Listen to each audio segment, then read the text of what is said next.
Assalamualaikum warahmatullahi wabarakatuh. Selamat siang, salam sejahtera untuk kita semua. Adik-adik, siswi dan siswa SMA dan SMK sekota Yogyakarta yang saya cintai dan saya banggakan. Kesempatan yang sangat baik bagi saya dalam siang ini. Saya diberi waktu untuk menyampaikan informasi, berbagi ilmu, berbagi pengalaman terkait dengan pengendalian COVID-19 atau pandemi atau wabah atau bencana COVID-19 ya, coronavirus disease 19 di daerah istimewa Yogyakarta. Saya ingin menjelaskan secara umum dulu dari yang makro. Jadi dengan adanya serangan virus atau COVID-19 ini yang masuk di Indonesia dan juga kemudian di daerah istimewa Yogyakarta pada awal-awal Maret yang lalu, maka kemudian pemerintah daerah mengambil kebijakan untuk menetapkan status tanggap darurat. Ini di dalam Undang-Undang Kebencanaan. Keadaan darurat itu terbagi jadi 3, jadi siaga darurat, tanggap darurat, dan transisi darurat. Saat ini kita berada pada tanggap darurat, status tanggap darurat. Kalau kita runut ke belakang, jadi penetapan tanggap darurat itu pertama 20 Maret 2020, ini dengan keputusan Gubernur nomor 65/Cap/2020. Kemudian diperpanjang yang kedua itu 29 Mei sampai dengan 30 Juni, ini juga dengan keputusan Gubernur. Dan yang ketiga saat ini di mana kita berada pada bulan Juli ini ya, yaitu dari tanggal 1 Juli sampai dengan 31 Juli 2020. Jadi kita masih berada pada status tanggap darurat. Nah, berkaitan dengan itu, jadi perjalanan status itu kemudian diikuti dengan berbagai kebijakan dalam bentuk surat edaran ya. Ada yang terkait dengan pelaksanaan status tanggap darurat, apa yang harus dilakukan oleh masyarakat, kemudian surat edaran terkait dengan sistem kerja ASN. Jadi pegawai sebagaimana kita ketahui hanya 50% yang masuk, kemudian tentang belajar jarak jauh atau belajar dari rumah. Nah, ini juga surat edaran dari Gubernur. Jadi sebagaimana adik-adik selama pandemi COVID ini hanya belajar melalui daring ya. Jadi itu bermula dari kebijakan besar yang ditetapkan oleh Pemda DIY. Ada gerakan pakai masker ya, ada perlindungan pekerja dan sebagainya. Nah, ini berbagai upaya yang dilakukan untuk memberikan panduan, pedoman kepada semua pihak di daerah istimewa Yogyakarta, mulai dari masyarakat, pemudik, siswa, pegawai dan sebagainya, apa yang harus dilakukan pada status tanggap darurat ini. Nah, ini yang kita lakukan. Nah, di awal dulu ya, ketika pandemi COVID ini mulai masuk ke daerah istimewa Yogyakarta, kemudian kita berdiskusi di Pemda, apa yang harus kita lakukan sesuai dengan peraturan atau regulasi di kebencanaan. Maka kemudian kita menetapkan strategi atau dalam bahasa undang-undang adalah rencana operasi, yang di dalamnya ada strategi, ada tujuan, ada sasaran, ada kebutuhan seperti apa. Strategi yang kita tempuh itu ada 6 ya, yaitu meningkatkan upaya pencegahan, kemudian meningkatkan ketersediaan dan kesiapan sumber daya ya. Ketiga, meningkatkan kesiapsiagaan penanganan korban secara tuntas. 4, menciptakan situasi yang lebih kondusif.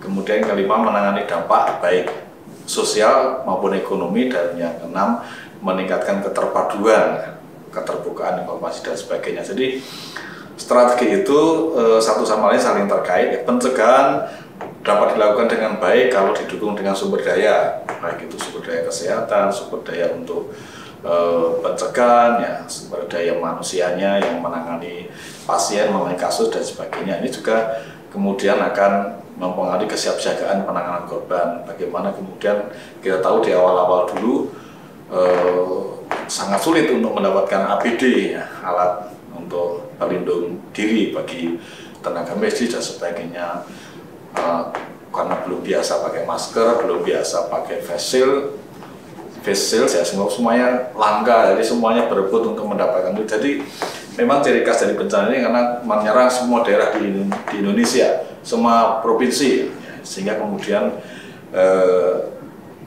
sumber daya ini di awal-awal itu cukup sulit untuk didapatkan. Nah, makanya kemudian strategi ini yang kita tetapkan, nanti ada 6 strategi. Nah, kemudian dari strategi itu ya ditetapkanlah kebijakan-kebijakan, ya.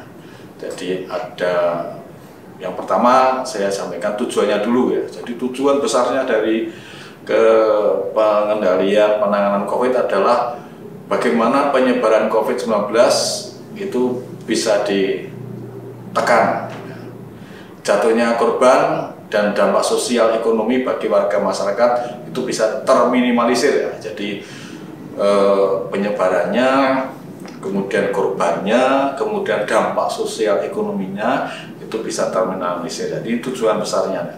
Memang ini tidak mudah, karena itu kemudian ada beberapa sasaran, ada terkait dengan pencegahan pasien tertangani dengan baik, kemudian sosial ekonomi, ya, dan lain-lain, ya. Dan ada strategi yang saya sampaikan tadi ada 6.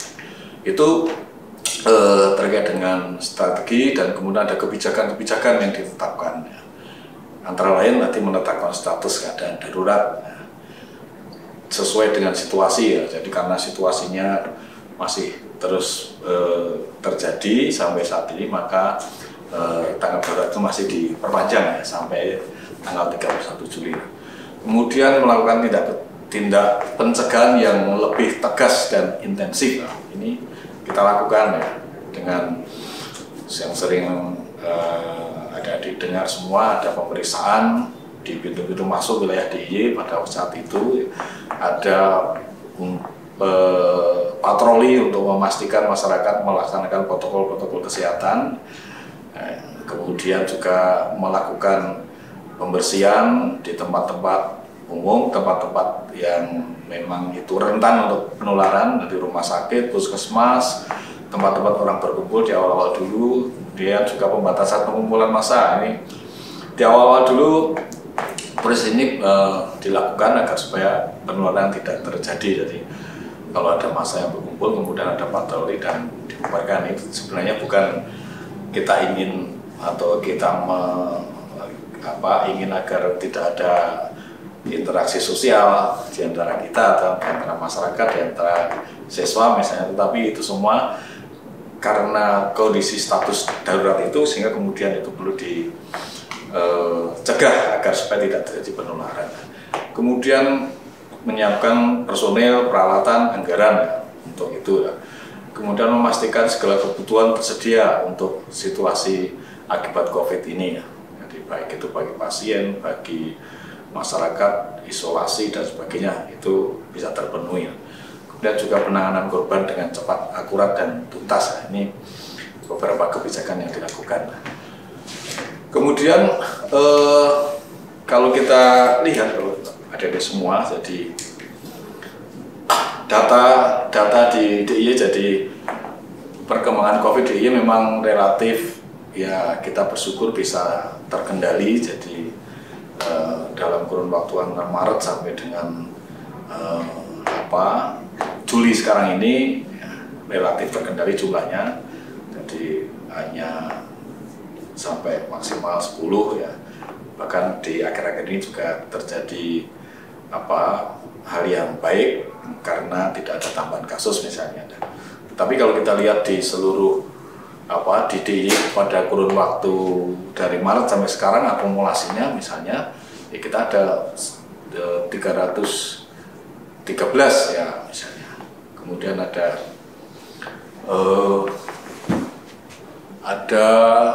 pasien positif 313 akumulasinya, ya. Kemudian kalau kita jumlah semuanya ada 1430 dan sebagainya. Jadi data-data yang bisa dilihat di daerah istimewa Yogyakarta adalah persebarannya bisa juga dilihat di situ. Jadi tiap kabupaten paling banyak Sleman ya, karena memang Sleman penduduknya banyak, di sana banyak mobilitas dan sebagainya.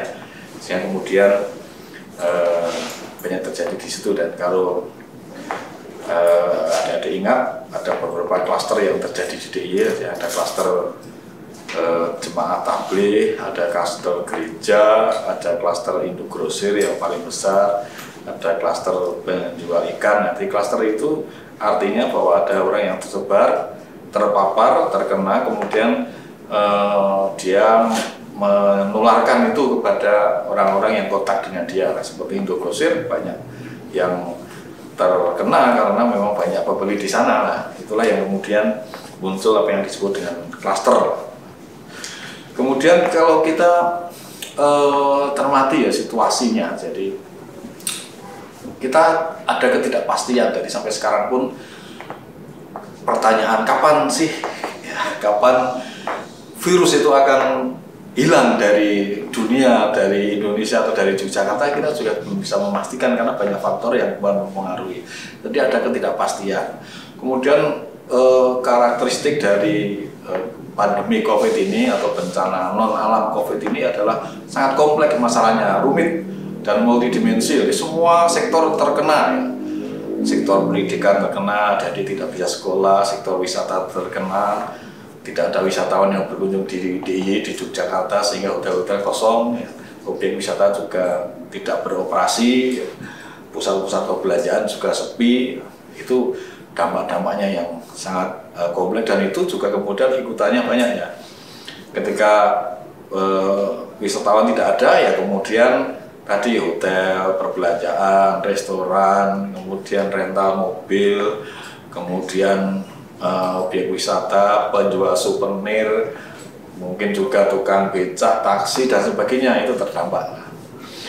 Itu kondisi yang kita hadapi sampai sekarang, guys. Kemudian untuk itu memang kita berusaha untuk melakukan pemahaman-pemahaman. Jadi ada ini semua kita perlu memahami bahwa ini tidak sekedar pandemi yang kemudian harus kita hadapi dengan ya protokol kesehatan, tetapi juga kita harus mempunyai pemahaman yang lebih dalam terkait dengan hal-hal kehidupan ke depannya. Jadi kita semua dan Pemda juga mengeluarkan kebijakan-kebijakan yang tadi saya sampaikan, bagaimana ada kejelasan, bagaimana kita bisa merespon setiap dinamika yang terjadi ya. Ini yang penting adalah bahwa dalam situasi ini kita perlu perilaku responsif dan adaptif ya. Jadi bencana karena wabah atau pandemi atau penyakit menular karena virus ini kuncinya adalah pada perilaku. Karena memang perilaku itu yang akan menentukan atau akan berpengaruh ya, terhadap persebaran atau penularan dari virus. Ya. Perilaku itu yang akan menentukan, akan berpengaruh pada virus itu akan berkembang atau tidak, akan menular atau tidak, akan tersebar atau tidak. Ya. Itu yang menjadi penting, karena itu kita semua memang harus membangun, mewujudkan perilaku yang taat pada disiplin atau disiplin mentaati protokol kesehatan. Itu menjadi kunci. Sebenarnya sederhana ya, yang sering kita dengar. Pada awal-awal dulu kita sampaikan secara intensif, stay at home. Ya, tinggal di rumah, kalau tidak terpaksa, tidak perlu sekali, tidak usah keluar. Tapi kalau harus keluar untuk memenuhi kebutuhan pokok dan sebagainya, ya setelah begitu selesai kembali lagi ke rumah. Kemudian harus pakai masker, harus jaga jarak. Kalau kemudian keluar ke pasar, ke mana acara-acara dan sebagainya, ya tetap harus jaga jarak dengan yang lain. Kemudian tidak lupa sesering mungkin cuci tangan. Masuk rumah cuci tangan. Karena apa? Karena tangan ini kan yang akan kemana-mana ya. Tangan tadi keluar bisa terkena virus, kemudian kalau tidak cuci bisa saja tangan juga sampai di rumah, atau tangan itu kita gunakan untuk usap-usap mata, untuk usap-usap mulut dan sebagainya. Itu kemudian bisa mencegah penularan. Karena itu sekali lagi perilaku menjadi sangat penting untuk mencegah penularan atau penyebaran dari COVID-19 ini. Nah, kita beruntung ya di daerah istimewa Yogyakarta kita mempunyai panutan, mempunyai gubernur yang juga seorang sultan, si Sultan Hamengkubuwono X yang mengingatkan kita semua pada awal-awal pandemi ini, belajar dari pengalaman yang lalu, bahwa modal sosial itu menjadi sangat penting dalam membangun tatanan baru. Jadi Jogja atau DIY itu selalu berpijak kepada kearifan lokal, pada modal sosial. Jadi sebagaimana juga kita alami ketika bencana gempa 2006, bencana Merapi 2010, modal sosial itu menjadi penting. Karena itu si Sultan selalu menyampaikan bahwa masyarakat itu menjadi subjek dari penanganan COVID ini. Karena memang kenapa kemudian masyarakat menjadi subjek? Karena tadi kuncinya pada perilaku di setiap kita, semua jenjangnya, dari anak-anak sampai yang tua ya, dari siswa yang bekerja di kantor, di pasar dan sebagainya, itu semua akan menentukan. Karena itu menjadi subjek, dia harus bisa ambil peran untuk tadi bagi diri sendiri mencegah tertular, tapi juga kemudian bagaimana mencegah diri kita untuk berpotensi menularkan kepada yang lain. Karena itu modal sosial ini menjadi penting, karena memang virus ini, ancaman ini ya sulit, ya, tidak nampak, tidak bisa diraba, ya, apalagi dipegang ya. Tetapi itu ada dan bisa menyerang. Kemudian yang membawa juga tidak jelas, bisa saja itu orang-orang di sekitar kita, bisa saja justru ketika kita karena begitu dekatnya dengan seseorang, kita kemudian lupa jaga jarak, justru di situ terjadi penularan. Jadi kadang-kadang memang ada hal-hal yang ini virus kemudian menjauhkan hubungan seseorang dengan yang lain, ya. Tapi jarak itu memang diperlukan saat ini supaya kemudian tidak terjadi penularan. Ini yang harus dilakukan.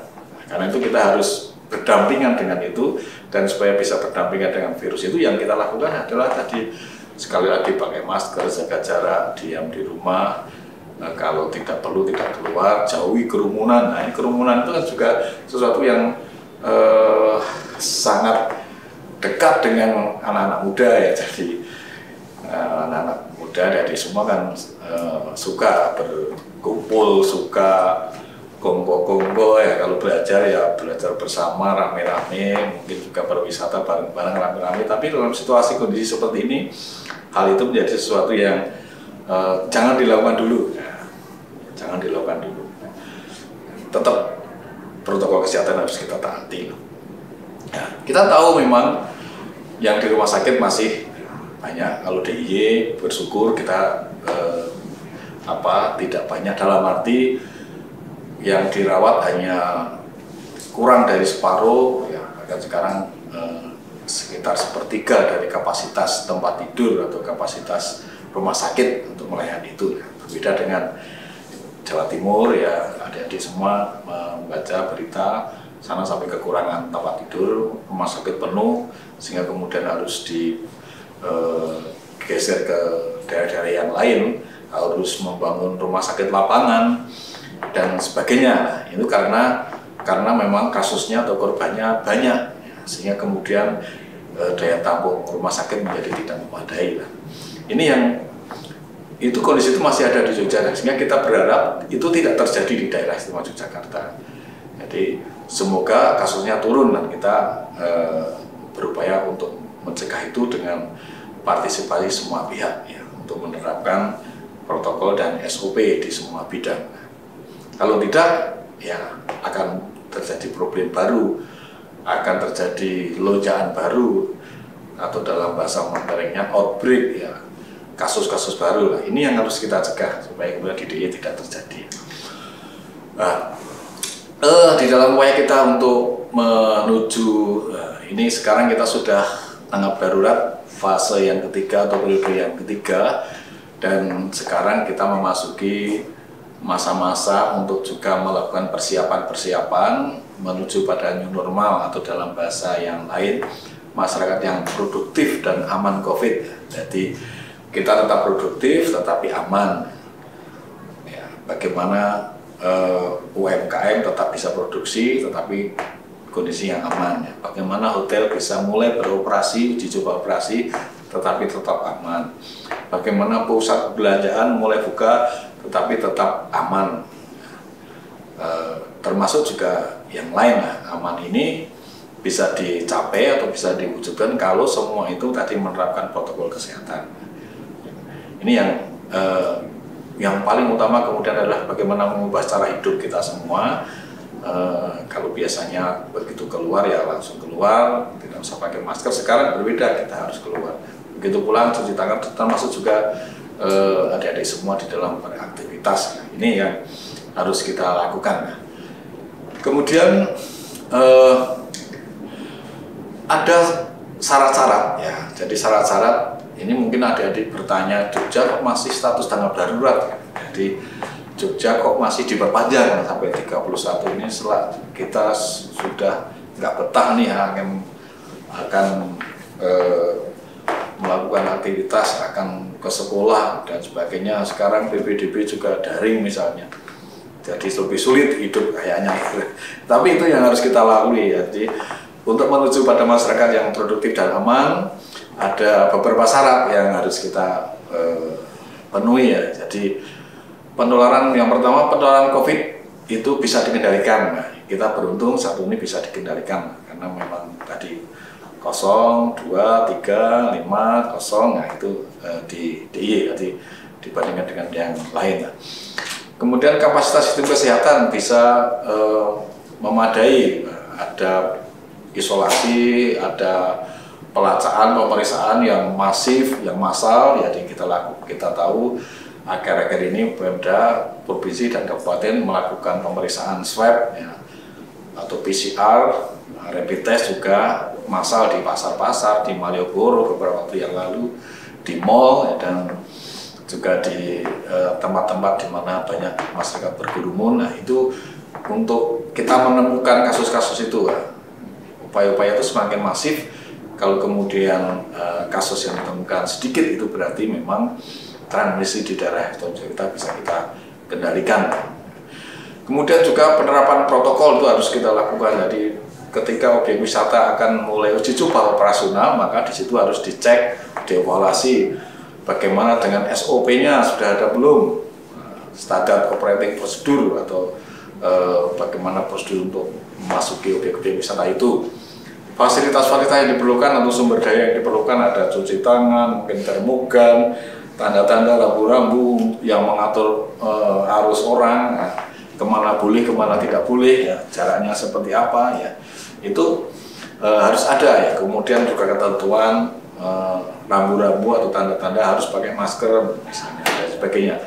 Kemudian juga mampu mengendalikan risiko kasus impor. Nah, ini yang akhir-akhir ini justru banyak terjadi di daerah Jakarta. Dari beberapa kasus yang terjadi akhir-akhir ini justru karena orang habis bepergian ke luar daerah, ke Surabaya, ke Jakarta, ke Tangerang, ke Madiun. Ya. Kemudian juga orang yang datang dari luar ya, membawa virus ke daerah Jakarta. Ini yang kemudian harus kita tekan. Kemudian juga partisipasi masyarakat sekarang menjadi kunci, karena tadi kembali kepada kunci dari pencegahan penularan COVID itu adalah pada partisipasi masyarakat yang diwujudkan dalam perilaku yang disiplin terhadap protokol kesehatan. Sekarang Pemda kita berupaya untuk melakukan itu, ya rumah sakit kita sediakan fasilitasnya, kita dukung untuk sarana prasarana dan sebagainya ya, supaya kemudian kita mulai bangkit ya, ekonomi juga kita gerakkan kembali pada hotel, dunia usaha, objek wisata kita verifikasi sudah siap belum, syaratnya sudah terpenuhi belum untuk operasional atau untuk uji coba operasional, itu kita lakukan. Kemudian pendekatannya, jadi kalau kita lakukan adik-adik, saya kira mungkin adik-adik sudah pernah dengar yang namanya PSBB, pembatasan sosial berskala besar, yang pada awal-awal kemarin diterapkan di Jakarta, di Jawa Timur, di Jawa Barat. Kemudian ada larangan mudik, jadi pendekatan wilayah. Jadi untuk mencegah penularan itu pendekatan wilayah. Orang Jakarta jangan keluar dari Jakarta, nggak usah mudik dulu. Ya, ini dan banyak orang yang berusaha mati-matian supaya bisa mudik, ya, mensiasati penjagaan polisi dan sebagainya.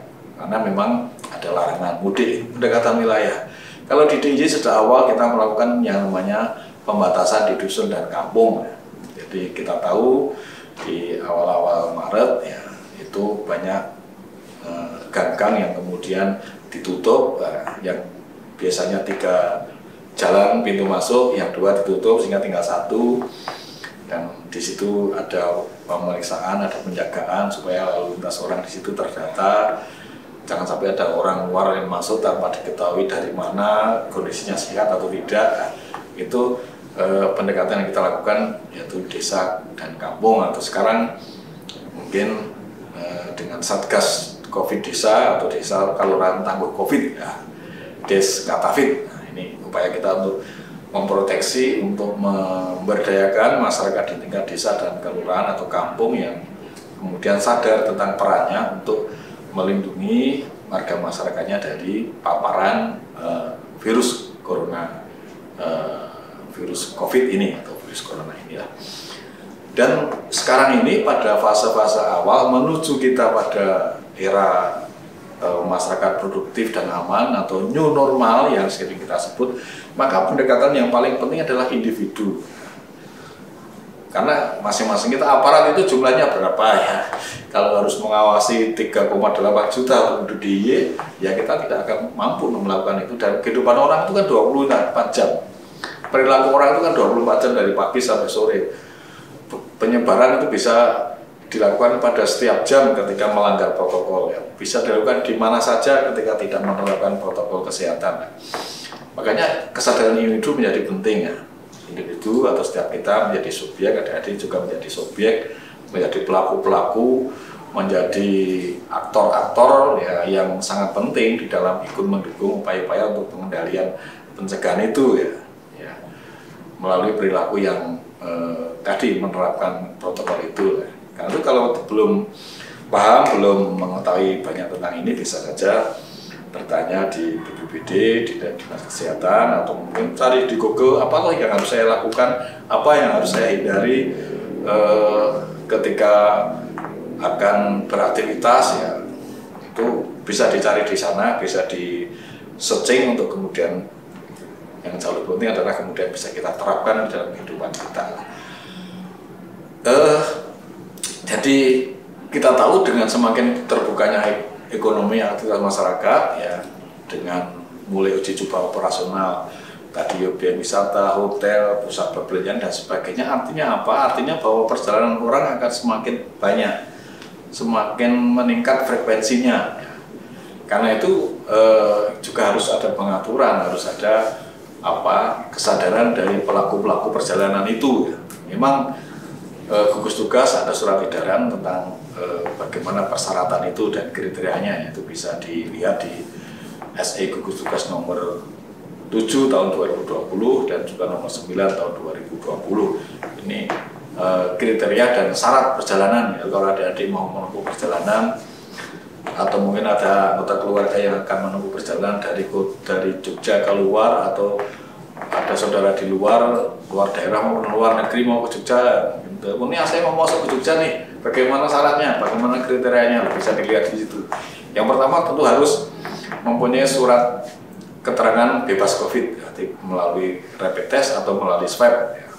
Melalui rapid test atau melalui swab. Nah, tentu yang pertama ya identitas KTP, ya. Nah, jadi sekarang PCR dan rapid test itu berlaku 14 hari. Jadi kalau akan ke Jogja misalnya dari Medan atau dari Jakarta atau dari daerah manapun, wah ini saya akan berapa lama nih? Jadi harus rapid test. Jangan sampai nanti sudah rapid test ternyata ketika akan berangkat sudah kadaluarsa, ini nanti nggak boleh, harus tes lagi atau pemeriksaan lagi, ya. Kemudian juga harus ada surat keterangan bebas gejala seperti influenza dari dokter rumah sakit atau puskesmas ya. Karena memang tanda-tanda awal dari terkena virus ini adalah ada itu suhunya tinggi, ya, influenza dan sebagainya. Itu tanda awal. Karena itu harus ada keterangan ini supaya kemudian meyakinkan penerima daerah yang dituju itu bahwa dia aman. Nah, mungkin juga ada yang guyonan sekarang kalau ketika akan menempuh perjalanan dari Surabaya misalnya ke Jogja, benar tanggalnya, masih ada pemeriksaan nggak di perbatasan? Enggak, sekarang udah nggak seperti kemarin. Kita nggak usah, nggak usah periksa, kita lewati saja. Sebenarnya hal itu, pemeriksaan itu bukan ditujukan untuk sekedar kalau kemarin itu bisa lolos pemeriksaan, tapi sebenarnya itu adalah untuk menjaga diri kita dan saudara kita, juga daerah yang dituju ya, supaya kemudian tidak membawa virus ya, tidak menularkan atau tidak tertular. Nah, jadi kasihilah saudara-saudaramu ya yang di rumah dengan tidak membawa virus, karena maunya rindu, pengen ketemu dengan saudara, tetapi justru kerinduan itu menjadi bencana kalau kemudian tidak diikuti dengan penerapan protokol kesehatan. Itu yang menjadi penting, termasuk juga rindu pada yang lain ya, yang rindu pada temannya, teman dekatnya ya, rindu tetapi jarak tetap harus dijaga lah, jaga fisiknya. Ini yang menjadi sangat penting lah. Kemudian karantina, jadi sebenarnya di waktu-waktu yang lalu memang perlu ada karantina, tetapi sekarang ini karantina dilakukan terutama adalah pada orang yang dari menempuh perjalanan luar negeri ya, dari Singapura, dari Malaysia ke Jogja misalnya, datang harus tes dulu kalau memang dia belum tes ya. PCR. Selama menunggu hasil tes itu, dia harus tinggal di karantina khusus yang disediakan pemerintah. Nah, kemudian kalau di perjalanan kita di dalam negeri ya, ini orang-orang yang mempunyai gejala, jadi gejala ketika datang kemudian panas dan sebagainya, nanti masyarakat kita kondisikan untuk kemudian harus karantina atau isolasi dulu lah, nah, supaya kemudian diobati dulu. Kalau memang gejalanya semakin meningkat ya periksa dulu ke puskesmas atau ke fasilitas pelayanan kesehatan di tempat di mana mereka berada. Ini upaya-upaya yang kita lakukan untuk kemudian kita bisa mengendalikan penyebaran virus ini. Kuncinya sekali lagi adalah pada pribadi kita masing-masing, pada pribadi adik-adik semua, bagaimana disiplin menerapkan protokol kesehatan ya. Tetap pakai masker, jaga jarak ya, kemudian jaga kebersihan ya, jangan menantang di jalan kemudian saya nggak pakai masker nggak apa-apa, tapi bukan itu caranya untuk menunjukkan kekuatan kita, karena virus yang menyerang, mengancam ini tidak kelihatan dan bisa mematikan. Memang kita tidak melihat dampaknya secara visual sebagaimana kalau bencana-bencana alam ya.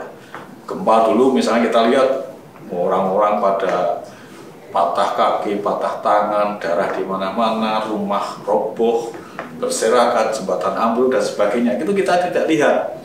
Karena apa? Karena korbannya, kasusnya ada di isolasi, di rumah sakit, di ruang-ruang isolasi, yang sehingga yang tahu, yang kemudian berinteraksi langsung, yang juga ini potensi terpapar itu ya mereka yang dekat itu, ada dokter, ada perawat dan sebagainya. Itu kita hargai mereka karena memang mereka yang bertugas merawat itu.